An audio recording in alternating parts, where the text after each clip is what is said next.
which is very common in southern India, which is… we have Kula Devatas, a particular deity created for a particular Kula. Kula means a smaller segment of a caste. There are many fantastic processes even today. If you saw the things that I saw when I was very young, I'm telling you, you would have lost your mind, many of you. Because I saw all kinds of things and sat there like this, it is of a higher intelligence than you. This will happen, the future of medical science is this. You will go crazy, believe me. You lose your mind.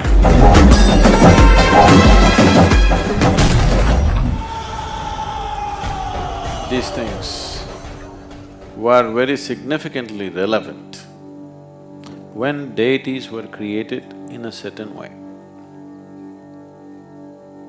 When I say deities were created in a certain way, so all this has become one big hodgepodge. It become one big hodgepodge because the culture was created understanding the phenomenal complexity of life.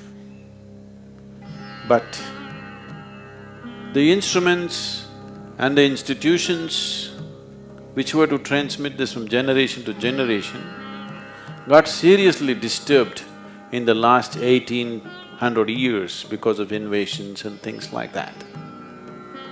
Otherwise, this is a very sophisticated science.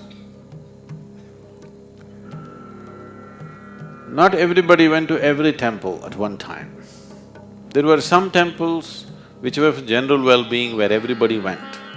But for specific purposes, people went only to their Kula Daivam. Even today, remnants of that are there, people are going, but the Daivam may not be created anymore, understanding the science. So why the Kula Daivam is, today, even if somebody died 100 years ago, they can dig up something and if they found one tiny little bone, they can take it, go to the laboratory, check the DNA, check your DNA and say, this was your grandfather. Yes or no?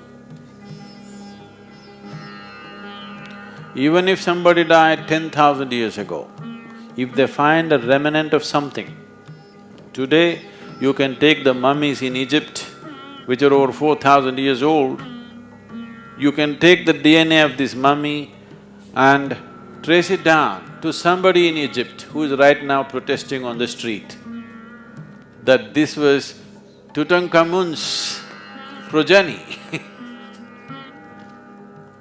Possible, yes? The science gives you this access. So similarly, we identified, you must understand this is relevant only when everything else was maintained. You know, there's a whole lot of struggle going on in Haryana about the Kap Panchayats saying that these cousin brothers and cousin sisters should not marry, this is sacrilege. See, I do not know whether they're aware of why they're protesting. But if they're truly aware, you have to respect it. They may be just protesting because you're breaking the norm. But essentially why this was done is, they maintained the genetic track way back. For thousands of years, they maintained the genetic track in their own way. Never mixing it up, never doing anything which will disturb the track so that the progeny comes out well. And not only that, you can create a certain energy which travels through the track. Everybody in your Kula need not go to the temple. You go and pray, everybody benefits because all of us is connected. Right now, this will happen, the future of medical science is this, that if they find some pure genetic material, when we say a pure line of genetics, they can do it like this, that they can find something that works for your DNA, just spray it in the air. All the people who have that type of DNA will benefit instantly. So, they understood this and they maintained this genetic line so strictly and they established an energy source for this particular DNA, for this particular kind of genetic trend. It is the most scientific way of handling it. Science gone bad, technology not transferred properly. Today it's all mixed up, so it will not work the same way. If they had maintained those genetic lines, you could make it work like that. Your choices have become more important than maintaining those kind of things. I mean, society has changed, so those things have become irrelevant. But when things were maintained like that, it was a very relevant thing. It is a wonderful understanding of life, a fabulous understanding of genetics and how it functions. But there are other deities which is very common in southern India, which is probably these days lost in north, is we have Kula Devatas or Kula Daivams. That means a particular deity created for a particular Kula. Kula means a smaller segment of a caste. So here the genetic map of this Kula is kept and the deity is consecrated to serve only that type of genetics. This is why this fight in the villages, any inter-Kula marriage or inter-caste marriage means why they're struggling is, then you won't have a god of your own. You will become outcast. Well, that's taken on a social dimension and an ugly forms, that's a different matter. But essentially it is coming from this fundamental understanding because you have created an energy form which takes care of this particular genetic information. If somebody who doesn't belong to that comes, it won't respond. So these things were done in a very scientific way for different purposes. There are many fantastic processes even today, but mostly lost. So it is better to create universal things which are not based on genetics but based on the evolution of one's energy. That is what we are doing. That is why these new temples, which will not recognize you by genetics, it will not recognize you by your parentage, but will recognize you for what you are right now. So both these things were done right from ancient times, but most of the temples were done for genetic material because that is what people would fund. They want a specific temple in their town for their clan, so that their well-being, they created those things.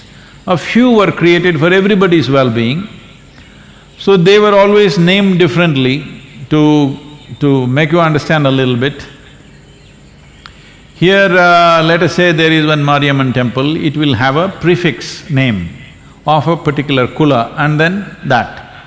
But let's say some other temple like let's say Kashi Vishwanath, it's Vishwanath. That means he is for the entire world. He is not recognizing you by your genetics. He is recognizing you by who you are right now in terms of your energy, in terms of your evolution, where you are right now. In that context, Dhyanalinga will not recognize your genetics, he doesn't care whether you came from your mother's womb or dropped from heaven, we don't care. Because we don't think coming out of your mother's womb and dropping from heaven, one is superior to the other. It doesn't matter how you came, how are you right now, that's all that matters. So, this is a different dimension of consecration. So when we talk about deities and about you enhancing your perception, you don't go there to enhance your perception. There is a process, what to do. You just do that process, you may get enhanced. Oh, so it is iffy, is it? It is not iffy, it depends on where you are, accordingly it'll enhance you. If you get enhanced for what you are not ready, you will go crazy, believe me, you lose your mind. If you saw the things that I saw when I was very young, I'm telling you, you would have lost your mind, many of you. Because I saw all kinds of things and sat there like this, and even people around me thought I have some psychiatric issue because I sat seeing all kinds of impossible things. So if you develop a perception to see something which your mental framework and your energy framework is not ready for, you will be shattered. So you never go seeking a particular level of perception. You just go do the process. The deity is been created in such a way, it is of a higher intelligence than you. You allow it to work with you. You just do your sadhana as it is prescribed. This is the excess, this is the code. Just make use of it, and how much excess you find, let's see. Depends on who you are.